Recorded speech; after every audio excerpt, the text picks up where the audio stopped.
হঠাৎ করে 28শে অক্টোবর মিয়ান আরবিকে বাইডেনের বন্ধু সাজিয়ে সাংবাদিকদের সামনে নিয়ে আস কি গড় করে ইংরেজি বলছে।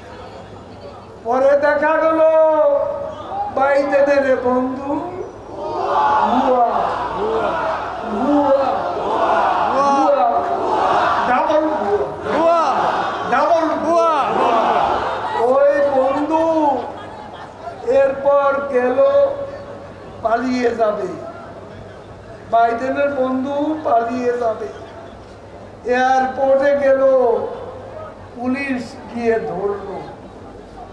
তারপর যখন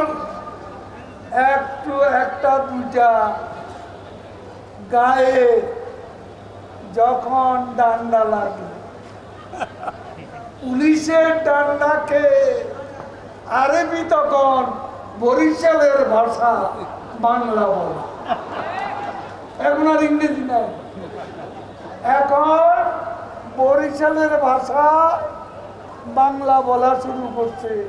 হায় রে আরবি কেন জেলে এত নেতা 21 জনের নাম দেখলাম। আপনি তো বাইরে বলছে কই বাইডেনের উপদেষ্টা মিয়ান আরেফির তো মুক্তি কোনোদিন চাননি কি? ফখরুলকে সাংবাদিকরা জিজ্ঞেস করবে, মিয়ান আরেফিনকে উপদেষ্টা বানিয়েছিলে, সবার মুক্তি চান, আরেফির মুক্তি চান না কেন? আপনাদের জন্যই তো তার এই অবস্থা।